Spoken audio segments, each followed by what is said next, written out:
Right, hello Omnia, Bishop here. So I have finally gotten through, since there's not a lot of time left, T9 Reckoning, and this took forever. And I was doing a bunch of live commentary. This was driving me insane because I was honestly getting to the point at the very end that where I was dying. So I just said, that's it. I'm going to record it and I'll come back and commentary this. And this thing, probably a good thing anyway, because it was like 35 minutes long when I finally beat this thing. So not gonna lie, I'm actually, and let me turn the sound, I think, down a bit. Hopefully that's a little bit better on the ears. All right, so anyway, like I was saying, I wouldn't say this is an easy button team by any stretch of the imagination, because this fight's not easy. And I'll say this: congrats to the devs. This was a heck of a fight. I'm not going to lie. You really had to. You had to be on your toes. Took some planning. It wasn't by no stretch of the imagination would I say it's probably the most difficult fight that I've been, but this was a good one. I say they designed this one well, and it was a tough. You had to watch what you were doing. So I have a feeling this is the fight we have Garnet for, because I know whenever they give us a global first, it's because that character is going to probably be useful for this. So anybody who did this with Vincent, I shouldn't say that. Vincent probably makes this a lot easier, no doubt about it. I'm probably going to come back, and I was thinking about doing it with Vincent now instead of Sephiroth, just simply because of the ability to tick the orb. Because my word, is this thing, these birds are tough to deal with. So anyway, enough about that. Now that we're on to the first shield here, so I go with Garnet because she's just overpowered and has huge boosts and that, because this thing was, I had to get it done today. But I'd always planned on using Kadaj because I had heard that you needed gold frame debuffs, and so with Kadaj, you obviously got the two, but I actually have a Vincent sphere on him, and so I have the Vincent sphere to reduce the attack down, which I think on this one keeps them from really causing a whole lot of damage, making things manageable, especially with the HP attacks that we do get a lot. And then I was going with Galuf because we were going to be able to get the off-turn damage. So I thought that was a good choice. Like I said, I went with Garnet just simply because of time, and I didn't want to fiddle with it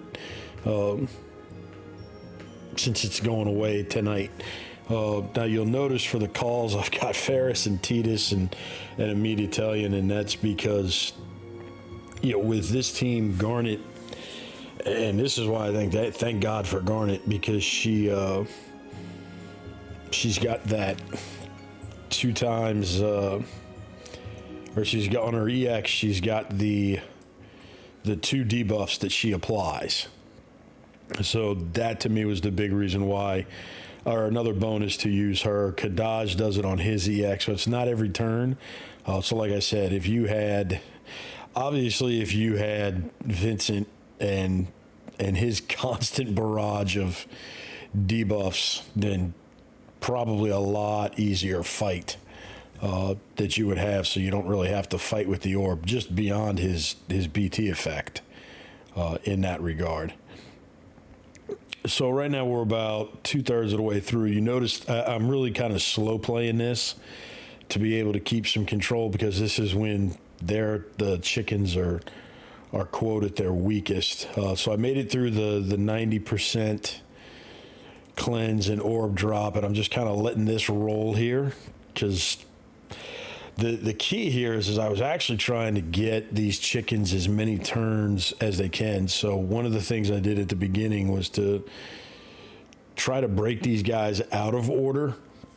And actually on other runs that I had, these chickens were actually taking more turns than they did on this one that I actually recorded, to be able to get the orb back up into a safe range. Now the problem you run into is you might run out of, and I think it happens on this one a couple of times, where Kadaj's buffs, or debuffs, excuse me, fall off. Because one of the things I was worried about with Kadaj is he is so limited on skill usage that I really wasn't using his AA. And then using Kadaj's AA after EX, so you can pretty much flip from one enemy to the next.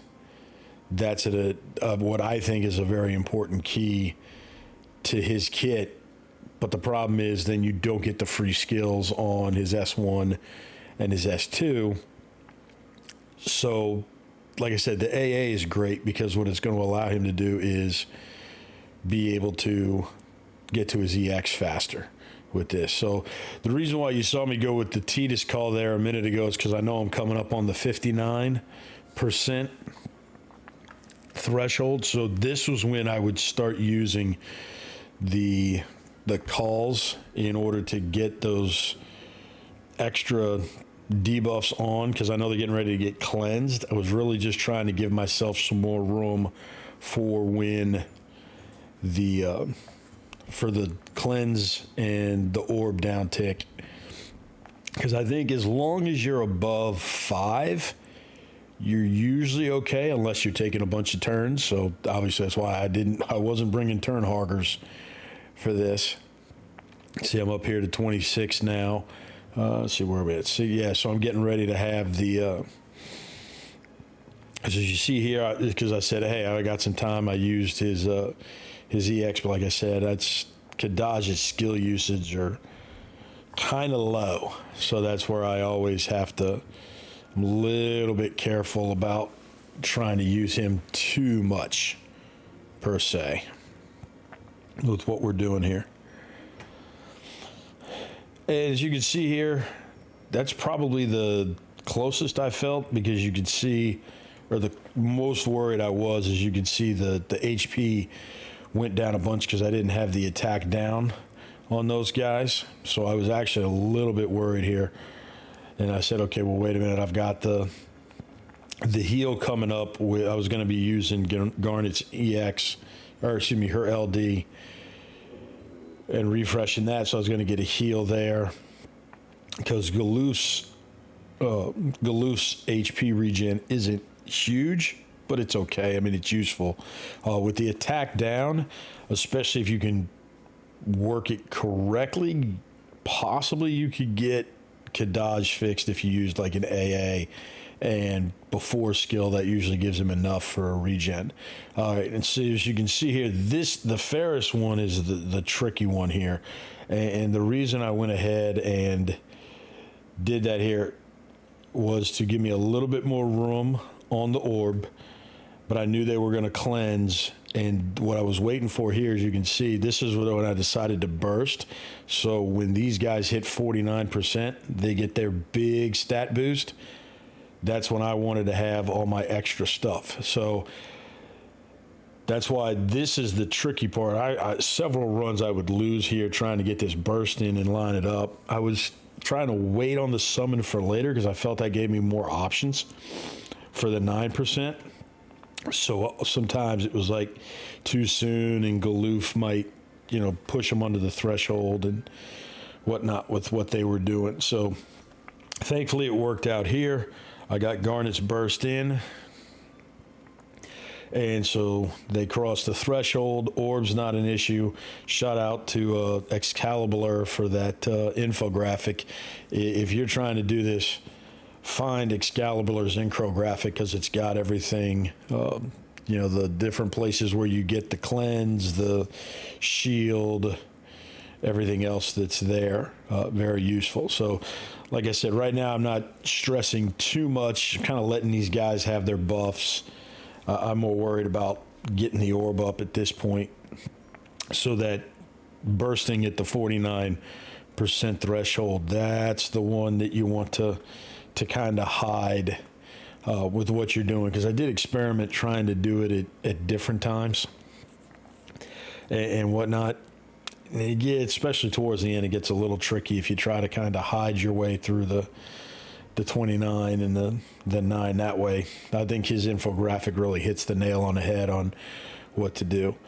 All right, so as you can see there, the attack down's really making those all attacks a whole lot more manageable with what we're doing. We're coming down on, yeah, we're under 40 now. So right now, actually, what I'm doing right now with Garnet is just kind of playing it solid here. I might lose damage on a BT effect, but I'm going to be okay with that. It's more about getting the damage skills, because that's a big reason why you don't see me using her AA on her free skill, because I actually did not want to give these guys ticks on the orb, because every time you lose one on the orb, I wanted to make sure that I was not giving these guys free ticks on the orb with that. So that was my concern, and so I learned real quick, stop giving these guys free ticks on the orb with their AA. It makes it a whole lot more manageable. Only do it in necessity, like I said, because I have the skills with Kadaj.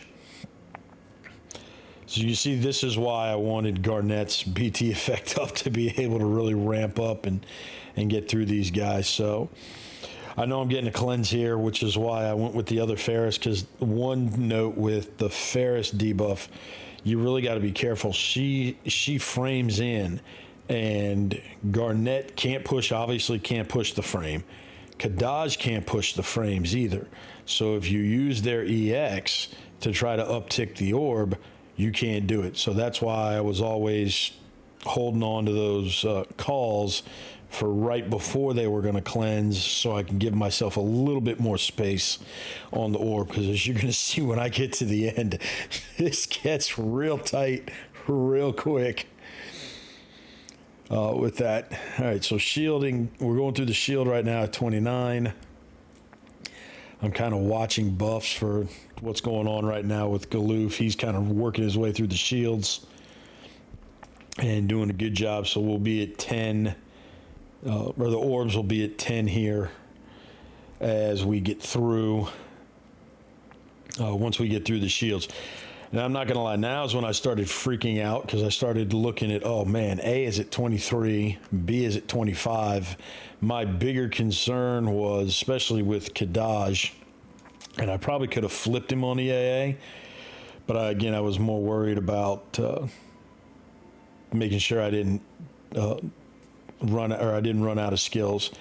I should have went ahead and just flipped it so that I could start wearing B down. That's why I jumped here to the summon. I was really worried about being able to get B under 19 during the summon. I wasn't worried about A, because you can see right here. Here we go. So this is where you're going to see I flip over to B, and I start going after him pretty exclusively, knowing I'm going to get splash out of him. So that would have been a turn killer if that would have been outside of the summon. And so now we're setting up, and now I get the trap. So that was another reason why I wanted to do that burst at 49 to get the gold frame buff on. So we had that ready to go. All right, but I'm safe here so far. So right now it's like, okay, what do I got to do to get the orb up to, or well over 15, actually hoping that I could get it, into the 20s. Fortunately, this gets real tight real quick. So as you can see here, I'm kind of freaking out by how many turns these guys are going to get. So I went with, with my meat Italian call, because I wanted these guys to get turns with what we were doing. So it's like, okay, I'm getting close. I don't have the BT effect up yet. That's why I went with the BT finisher right here. And I was stressing, it's like, man, I hope this thing doesn't completely take these guys out, because I wanted to get to, I was like, okay, I don't have to worry about Kadaj. She's just going to take a turn. So that's why I'm trying to balance them coming down. So hopefully they both go under the threshold at the same time. So I was kind of freaking out. I was like, okay, here we go. I'm at 17 on both. And I was like, please, Garnet, get a little bit more. And it was like, oh, nope, she went to 2. This is when I started freaking out, because it was like, I don't have any X. And I was taking a bit of a count, and it's like, okay, I'm going to get them both on 1. All right. So I was like, okay, good. Here comes the immediate Italian call. This will get me up to 4. All right, gives me a little bit of breathing room. Let's attack one of them here. So we go. We're now down to 3. Kadaj is going to be able to. This is where I was freaking out, and this is why I went with my extra Titus call here, because I wasn't sure if he was going to be able to apply his debuffs. Thankfully, he was with that, so it got him to 6. So I was kind of testing it more than that, and then Kadaj was able to reapply his debuffs. And that got me to 9 at that point. It's like, okay, this is really just an HP race at this point. Because right here was when I was a little bit worried, and then B was going to be getting his recast right behind it. So I debated right here to hold on to Holy Prayer. But I said, well, I've still got one more EX. That should give me enough to... And I went with the Thunder again, because that one's got 3 HP dumps as opposed to 2. So I was really debating here. I knew I needed cover, and I wanted to make sure that if for some reason these guys got another turn, that they would be ready to go with that. So didn't have to worry about Garnet since they had all attacks coming. So that's why I went after A to kind of focus in on B.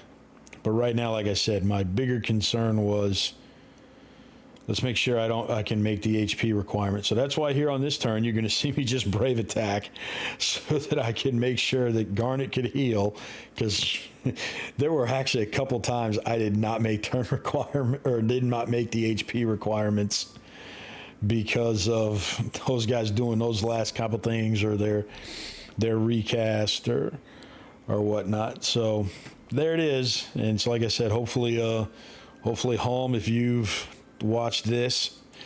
Here's your Transcendence run. There it is.